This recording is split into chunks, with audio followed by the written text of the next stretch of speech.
ప్రశాంతంగా నిద్రపోయేందుకు నీంద్ యాప్లోకి అడుగుపెట్టండి. ఈ క్షణమే నీంద్ యాప్ను డౌన్లోడ్ చేసుకోండి. ఒత్తిడిని తగ్గించి ప్రశాంతమైన నిద్రలోకి మిమ్మల్ని తీసుకెళ్లే చక్కని కథలు, ధ్యాన పద్ధతులు, ఆహ్లాదకర సంగీతాన్ని మీరు నీంద్ యాప్లో మాత్రమే వినండి. ఇవే కాకుండా పలు రకాల స్లీప్ ప్రోడక్ట్స్ అయిన sleep gummies, milk mix, sleep tea bags గురించిన సమాచారం తెలుసుకోవచ్చు. ఈ ప్రోడక్ట్స్కి మీరు బానిస అయ్యే అవకాశమే లేదు. వీటిని వాడడం వల్ల మీకు ఎటువంటి సైడ్ ఎఫెక్ట్స్ కూడా ఉండవు. సంపూర్ణంగా నిద్రపోయేందుకు ఇవి సహకరిస్తాయి. మీ నిద్రానుభవాన్ని మరింత మెరుగుపరుస్తాయి. నమస్తే, నా పేరు హేమ.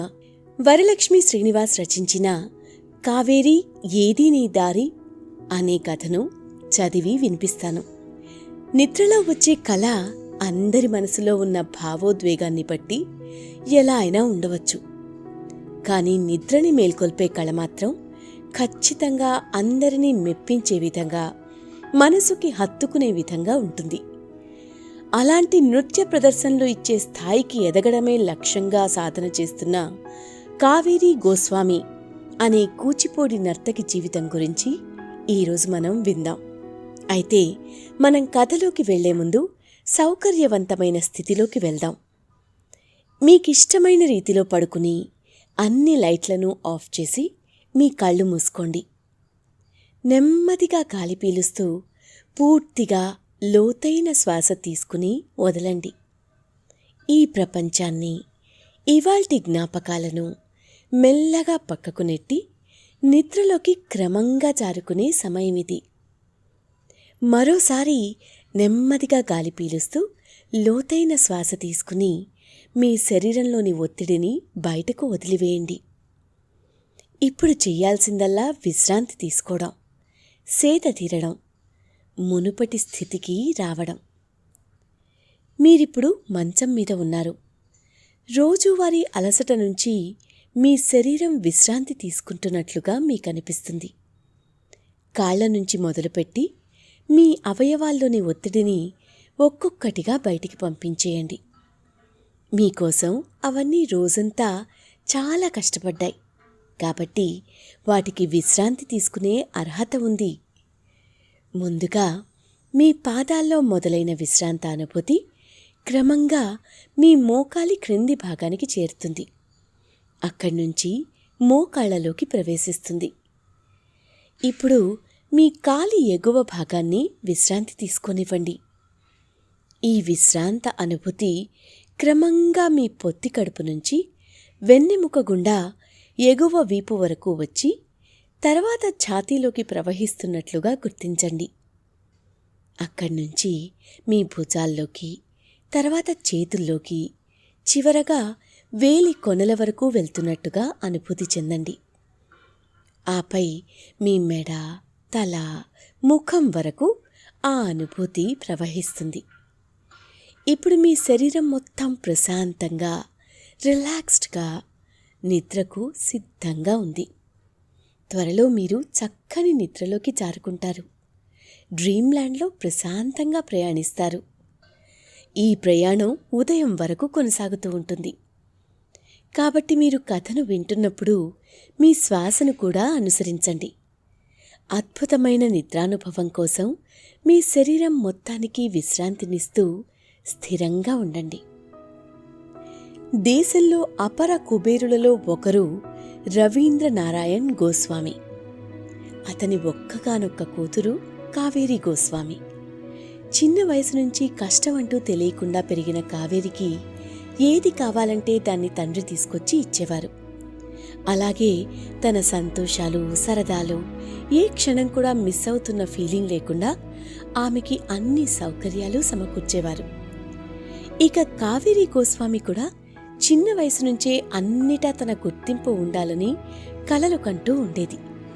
అందుకే ఆటలు, పాటలు, డాన్సుల్లో ప్రావీణ్యం సంపాదించింది. అలాగే మ్యూజిక్ కూడా నేర్చుకుంది. కానీ ఏ విద్యని కూడా పూర్తిగా నేర్చుకోకుండా మధ్యలోనే వదిలేసేది. జీవితంలో తనకి ఏమిష్టం అనేది ఎలాంటి స్పష్టత లేకుండా పెరిగింది. కష్టం విలువ తెలియకపోవడం, క్షణాల్లో తాను కోరుకున్నది తనకి దక్కుతూ ఉండడంతో డబ్బుంటే అన్నీ మన కాళ్ల దగ్గరికి వస్తున్నాయి, కళను కూడా డబ్బుతో కొనొచ్చు అనే భావన ఆమెలో ఉండేది. అందుకే ఏ కళ మీద పూర్తిగా శ్రద్ధ చూపించేది కాదు. కాని తమకి నేర్పిన గురువులు మాత్రం కావేరి గురించి గొప్పగా పొగిడేవారు. ఆమె నేర్చుకున్న సగం విద్యతోనే ప్రదర్శనలు కూడా ఇచ్చేది. అయితే ఆమె ప్రదర్శన బాగోలేకున్నా కూడా అందరూ ఆమెని ప్రశంసలతో ముంచేసేవారు. ఇక ఆ ప్రశంసలు విన్న ఆమె కూడా నాలో అద్భుతమైన ప్రతిభ ఉందని, ఏదైనా చాలా తొందరగా నేర్చుకుంటా అనే భ్రమలో ఉండేది. అదే భ్రమతో కూచిపూడిని కూడా ఒక నృత్య పద్ధతిలానే నేర్చుకోవడం మొదలుపెట్టింది. కూచిపూడిలో గొప్ప కళాకారుడుగా గుర్తింపు పొందిన వారి దగ్గర ఆమె నాట్యాన్ని నేర్చుకుంటోంది. నా కూతురు ఎలా డాన్స్ చేసినా అది గొప్పగానే ఉండాలి, ఆమె అందరికంటే అద్భుతంగా డాన్స్ చేస్తుంది అనే మాట వినిపించాలి, దానికోసం మీకు ఎంత డబ్బైనా ఇస్తాను అని ఆ నాట్యకారులకి చెప్పేవారు. చేతికి కావలసినంత డబ్బొస్తున్నప్పుడు ఆమె ఎలా నాట్యం నేర్చుకుంటే మనకేంటి అనే ఉద్దేశంతో వారు కూడా ఆమెకి శ్రద్ధగా నేర్పించేవారు కాదు. ఆమె ఏ విధంగా చేసినా కూడా అమోఘం, అద్భుతం అని పొగిడేవారు. దీంతో ఆమె కూడా పొంగిపోయి తనకి కూచిపూడి డాన్స్ చాలా సులభంగా వచ్చేస్తుంది అని అనుకుంటుంది. ఇక కొద్ది రోజులు నేర్చుకున్న తర్వాత ఓ ప్రముఖ ఆడిటోరియంలో కావేరి మొదటి ప్రదర్శనని ఏర్పాటు చేస్తారు. ప్రదర్శన చూడ్డానికి చాలామంది ప్రముఖులు హాజరవుతారు. అందరి ముందు కావేరి కూచిపూడి నృత్యం చేస్తుంది. ఇక ఆమె నృత్యంలో అడుగడుగునా తడబాటుంటుంది. ఓ విధంగా ఆడిటోరియంలో ఉన్న అందరూ ఆమె నాట్యం చూస్తున్నంతసేపు అసహనంతో ఉంటారు. ప్రదర్శన పూర్తయిన తర్వాత కుమారి కావేరి అద్భుతమైన నాట్య ప్రదర్శన ఇచ్చిందని వక్తలు కొనియాడతారు. ఇక కావేరి తండ్రి కూడా కుమార్తె ప్రదర్శన చూసి అసహనానికి గురవుతాడు. ప్రదర్శన తర్వాత ఆమె నాట్యం బాగోలేదని ఏ ఒక్కరూ కూడా చెప్పరు. దీంతో కావేరికి ఎక్కడలేని ఆనందం వచ్చేస్తుంది. కావేరి అదే సంతోషంతో ఇంటికి చేరుతుంది. కాని కావేరి నృత్యం చూసిన తండ్రికి ఏమాత్రం ఆనందం ఉండదు. కావేరి మాత్రం ఆనందంతో తండ్రికి కృతజ్ఞతలు చెప్తుంది. డాడీ, మీ కూతురు ఇందులో అయినా టాప్లో ఉంటుంది. ఈరోజు కొన్ని వందల మంది నీ కూతురు టాలెంట్ చూసి చప్పట్లు కొట్టారు. నాకెంతో గర్వంగా ఉంది. ఇదంతా మీరిచ్చిందే. మీ ప్రోత్సాహం లేకుంటే నేను ఇంత టాలెంటెడ్ అయ్యేదాన్ని కాదు అని తన ఎమోషన్ని పంచుకుంటుంది.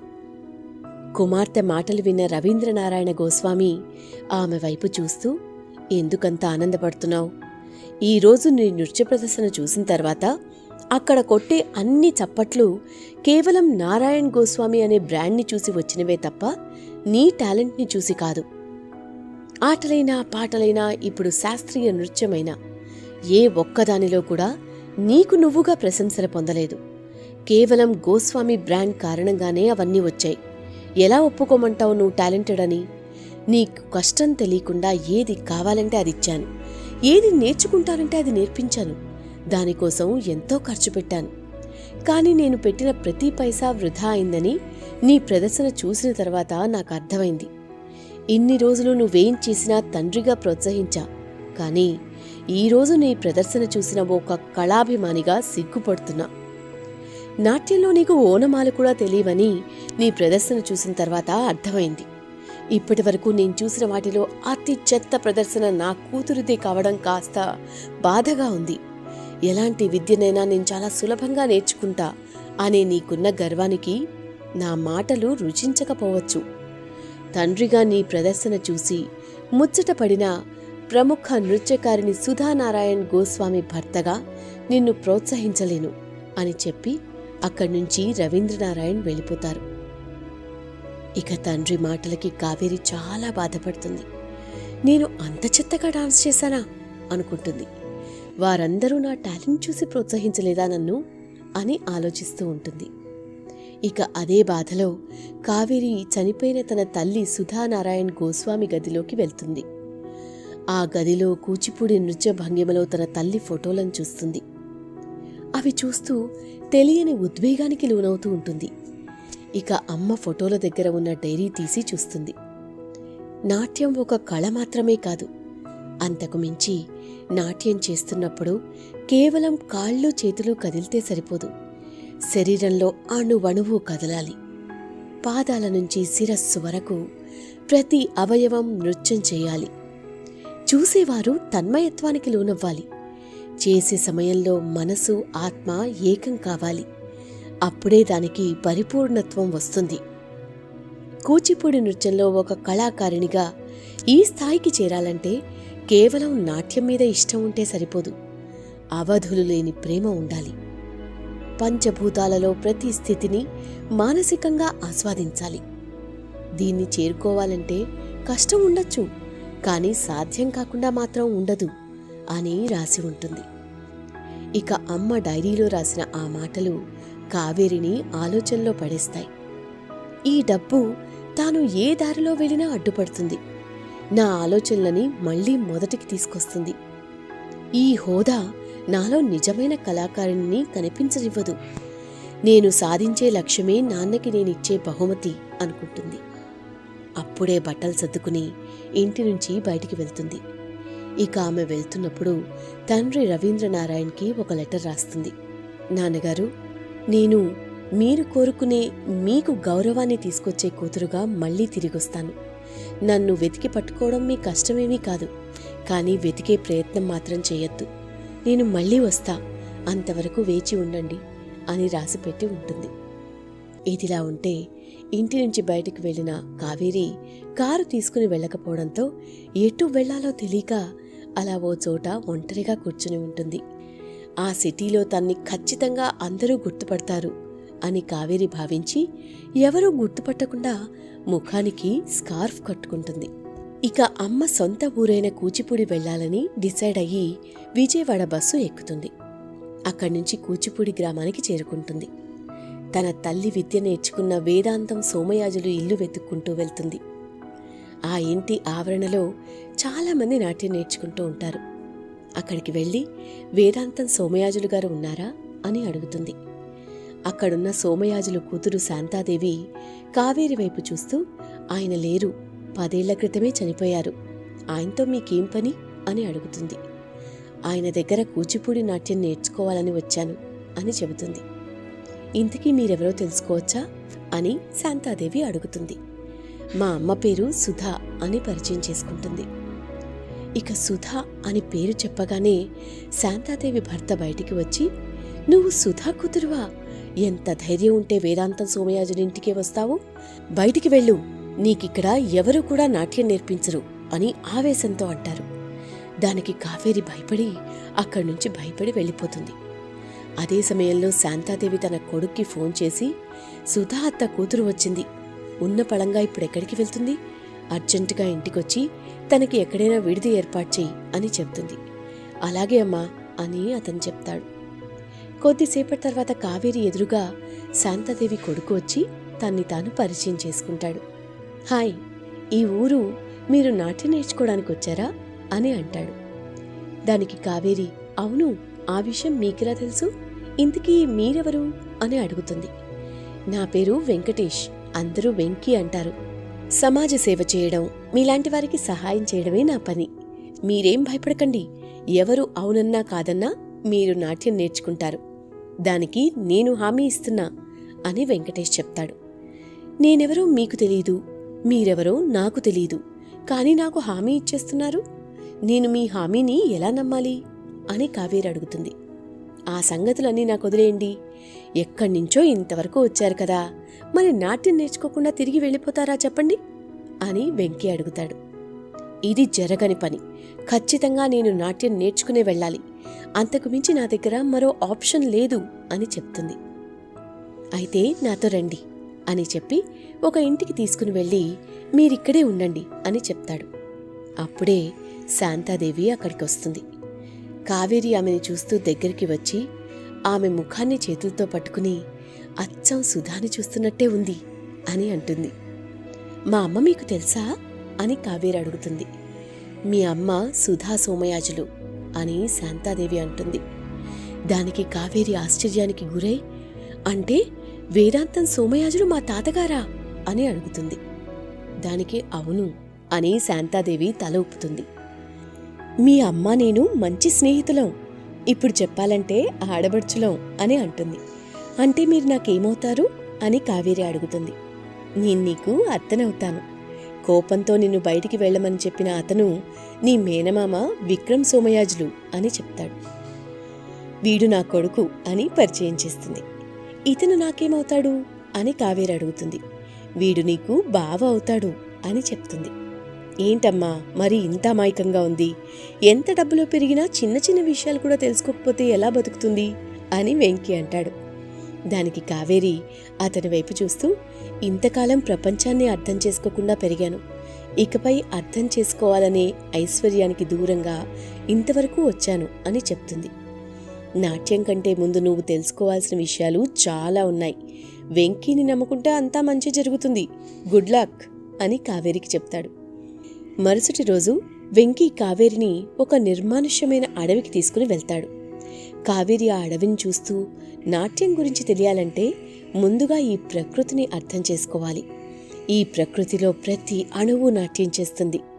పక్షులు నాట్యానికి తాళం వేస్తాయి. ప్రకృతి ప్రమేయం లేకుండా ఏ కళ కూడా లేదు.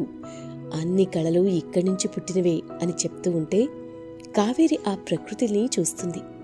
చల్లని గాలికి చెట్లు కదులుతూ ఉంటాయి. మృదువుగా కదులుతున్న ఆ చెట్ల మాటున పక్షుల కిలకిలా రావాలు వినిపిస్తాయి. అదే సమయంలో పక్కనే ఉన్న జలపాతం జాలువారుతున్న శబ్దం వినిపిస్తుంది. జంతువులు పరుగులు పెడుతూ ఉంటాయి. ఆ దృశ్యాలన్నీ కావేరి మనసుకి సరికొత్త ఆనందాన్నిస్తాయి. ఎప్పుడూ ఇంత అందమైన దృశ్యాన్ని చూడలేదు. ప్రకృతిలో ఇంత అందం ఉంటుందని, ఆ అందాన్ని ఆస్వాదిస్తే తెలియని ఉద్వేగానికి లోనవుతామని ఆ క్షణం అనుభవించాకే కావేరికి తెలుస్తుంది. దీంతో చాలా సమయాల్లో ఆ దృశ్యాలు చూస్తూ మురిసిపోతుంది. అలాగే కళ్ళు మూసుకుని తాను చూసిన ఆ దృశ్యాన్ని ఆస్వాదిస్తుంది. అది తన్ని మరింత ఉద్వేగానికి గురిచేస్తుంది. ఎన్నడూ లేని తన్మయత్వం ఈ క్షణం తన మనసుని తాకుతూ ఉంటే కావేరి అణువణువు పులకించిపోతుంది. కొద్దిసేపటి తర్వాత వెంకీ ఆమెని ఓ నిర్మానుష్య ప్రదేశానికి తీసుకుని వెళ్తాడు. నిశ్శబ్దం భయానకంగా ఉంటుందని అందరూ అంటారు. కానీ ఆ నిశ్శబ్దం నుంచి వచ్చే సంగీతాన్ని ఎప్పుడైనా విన్నావా అని వెంకీ అడుగుతాడు. దానికి ఆమె ఏమీ అర్థం కానట్లు చూస్తుంది. వెంకీకి ఆమె పరిస్థితి అర్థమై, కళ్ళు మూసుకో, కేవలం చెవులతో నీ చుట్టూ వస్తున్న శబ్దాన్ని విను, శబ్దం నుంచి వచ్చే స్వరాన్ని మనసుతో ఆలకించు అని చెప్తాడు. కావేరి అలాగే చేస్తుంది. కొద్దిసేపటికి కావేరి పెదాలపై ఓ చిరునవ్వు కనిపిస్తుంది. ఆ చిరునవ్వు నిశ్శబ్దం నుంచి వస్తున్న సంగీతాన్ని ఆస్వాదిస్తూ ఉంటే వచ్చేది. ఆ స్థితిని కావేరి మనసారా ఆస్వాదిస్తుంది. దాన్నుంచి ఒక్కసారిగా బయటికి వచ్చి పైకి లేచి చప్పట్లు కొడుతుంది. ఎవరైనా పాట పాడారంటే తెలియకుండానే పైకి లేచి కొట్టే చప్పట్లు ఆ గాయని గొప్పతనాన్ని చెప్తాయి. ఆ గాయకుల గొంతు నుంచి వచ్చే స్వరాన్ని వింటున్నప్పుడు చూసే ప్రేక్షకుడి మనసు పులకరించిపోవాలి. పాటని తనివితీరా ఆస్వాదించాలి. అలా జరిగితేనే గాయనిగా ఆమె సక్సెస్ అయినట్టుగా చెప్తారు.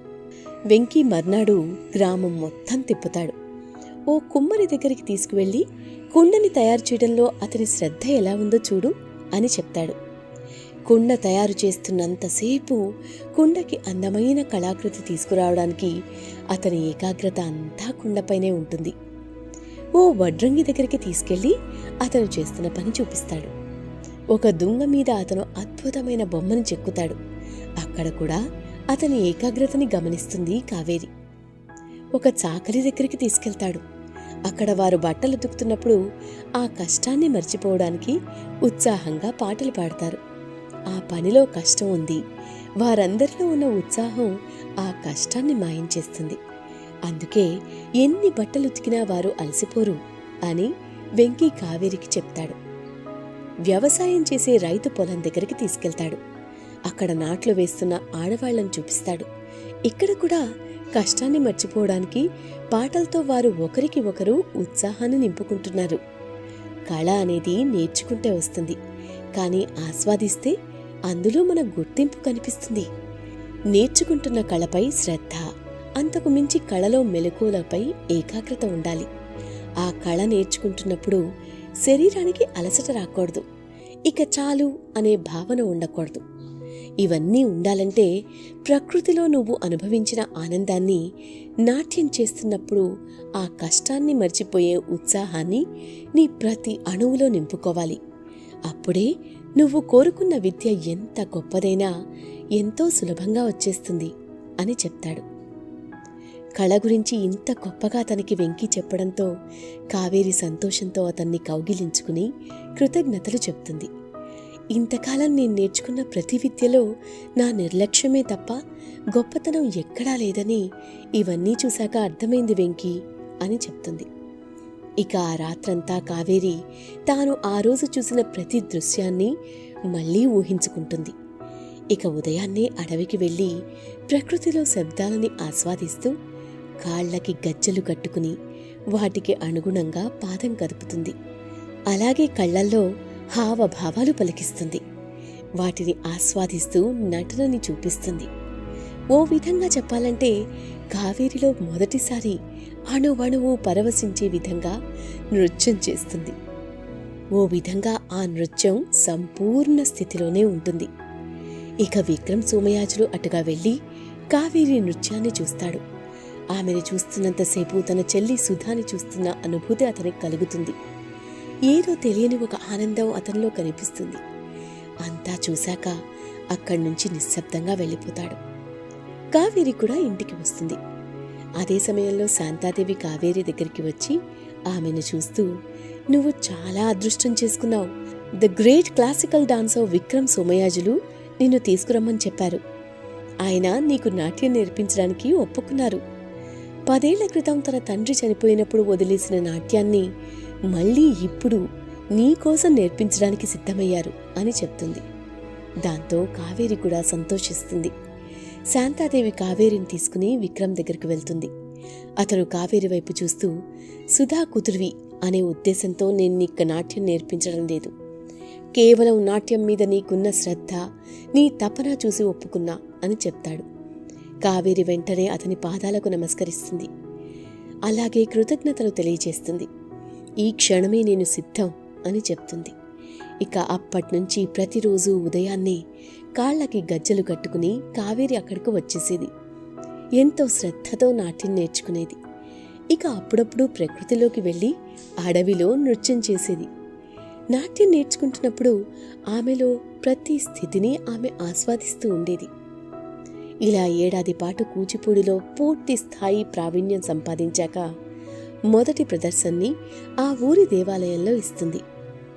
మొదటిసారి ఆమె ప్రేక్షకులు కొట్టే చప్పట్ల గురించి కాకుండా తాను చేయబోయే నృత్యం గురించి ఆలోచించింది.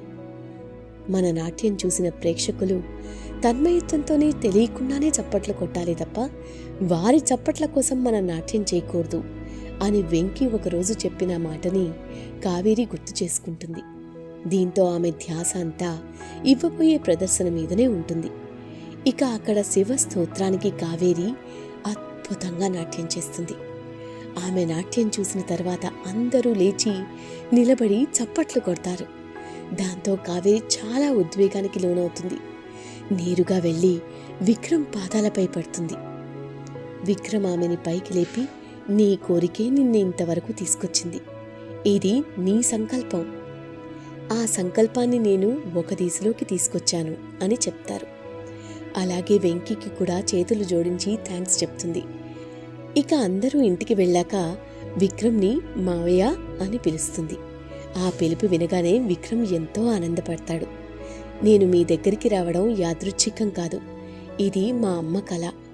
మిమ్మల్ని వదిలి నాన్నని ప్రేమించి వెళ్ళిన తర్వాత తాతయ్యతో పాటు మీరంతా తన్ని దూరం పెట్టారు. కాని తాను మాత్రం మీ జ్ఞాపకాలతోనే బతికింది. నాన్న ఎన్ని కోట్లు సంపాదించినా అదేదీ తనకి సంతోషాన్ని ఇవ్వలేదు. కేవలం మీతో ఉన్న జ్ఞాపకాలు మాత్రమే ఆమెకి ఆనందాన్ని ఇచ్చాయి. డబ్బు వ్యామోహంలోనే పెరిగిన నాకు ఇవన్నీ చాలా కాలం తెలియలేదు. అమ్మ విలువ కూడా తెలియలేదు. ఆమె చనిపోయినప్పుడు కూడా నేను బాధపడినట్టు నాకు గుర్తులేదు. ఎందుకంటే నాకు నాన్న ఇచ్చిన హోదాతో దొరికే రెస్పెక్ట్లోనే నా ఎమోషన్ని చూసుకున్నాను. కానీ మొదటిసారి నాన్న అన్న మాటలతో అమ్మ గుర్తుకొచ్చింది. అప్పుడే ఆమె రాసుకున్న డైరీ కనిపించింది. ఆ క్షణమే నిర్ణయించుకున్నా ఇక్కడికి రావాలని. కానీ అన్నీ తెలిసినట్లు వస్తే మీరెలా ఆదరిస్తారో తెలియలేదు. మొదటి రోజే మీ కోపం చూశాక ఇవన్నీ చెప్పినా ప్రయోజనం లేదు అనిపించింది. అందుకే ఆ నిజాలు అలాగే దాచాను. ఇప్పుడు అవసరం కాబట్టి ఇది మీకిస్తున్నా. అన్నతో ఒక చెల్లికి, తండ్రితో ఒక కూతురికి, స్నేహితులతో ఒక స్నేహితురాలికి ఉండే అనుబంధం ఇది మీకోసం నేనిచ్చే గురుదక్షిణ అని కావేరి చెప్తుంది. బావా, నీకు నేను ఏమీ ఇవ్వలేకపోతున్నా. నిజానికి నన్ను నాకు పరిచయం చేసింది, నిజాలు అర్థమయ్యేలా చేసింది, నాట్యం గురించి అర్థం చేసింది నువ్వే. అంటే నువ్వు కూడా నాకు గురువుతో సమానమే. కానీ నీకిప్పుడు గురుదక్షిణ ఇవ్వడానికి నా దగ్గర ఏమీ లేదు, ఒక్క ప్రేమ తప్ప. ఆ ప్రేమ పొందాలంటే నువ్వు చెప్పినంత కాకున్నా కొంతైతే కష్టపడాలి. మరి కష్టపడతావని అనుకుంటున్నా అని చెప్పి అక్కడి నుంచి వెళ్ళిపోతుంది. ఇక బట్టలు సర్దుకుని తన ప్రయాణం తిరిగి మొదలుపెట్టి ఇంటికి చేరుతుంది. కూతురు రాకను చూసిన రవీంద్రనారాయణ్ చాలా సంతోషిస్తాడు. మీరు నా కోసం ఏమీ చేయొద్దు డాడీ. త్వరలో జరగబోయే ఇండియన్ క్లాసికల్ డాన్స్ కాంపిటీషన్లో పార్టిసిపేట్ చేస్తున్నా. ఒక ప్రేక్షకుడిగా మీరు చూడ్డానికి రండి. నచ్చితే ఆశీర్వదించండి, లేదంటే నిశ్శబ్దంగా వెళ్ళిపోండి. మీరు చూసిన రాధా సోమయాజుల్లాంటి నృత్యకారిని నాలో కనిపిస్తే నేను మీ కూతురుగా ఇక్కడ ఉండడానికి అర్హత ఉందని అనుకుంటాను అని చెప్పి అక్కడి నుంచి వెళ్ళిపోతుంది. ఇక ఇండియన్ క్లాసికల్ డాన్స్ కాంపిటీషన్ మొదలవుతుంది. అందులో ఒక్కొక్కరుగా అందరూ పర్ఫార్మెన్స్ ఇస్తూ ఉంటారు. ఫైనల్గా కావేరి కూడా కూచిపూడి డాన్స్ పర్ఫార్మెన్స్ మహిషాసుర మర్దిని రూపకాన్ని ప్రదర్శిస్తుంది. ఆ డాన్స్ ఫామ్లో అన్ని రకాల భావోద్వేగాల్ని పండించే అవకాశం రావడంతో దాన్ని ఎంచుకుంటుంది. ఇక విక్రమ్ సోమయాజులు, శాంతాదేవి ఆ రూపకానికి సంగీతం, తాళం అందిస్తారు. అంతా అయ్యాక ఆడిటోరియంలో కావేరి డాన్స్ పర్ఫార్మెన్స్ చూసిన అందరూ కూడా పైకి లేచి కరతాళ ధ్వనులతో ఆమెని అభినందిస్తారు. ఇక నిర్వాహకులు ఆమెని విజేతగా ప్రకటిస్తారు. కూతురి డాన్స్ పర్ఫార్మెన్స్ చూసిన రవీంద్రనారాయణ్కి ఎక్కడలేని ఆనందం వచ్చేస్తుంది. కావేరి నృత్య ప్రదర్శన అయ్యాక తన గురువులు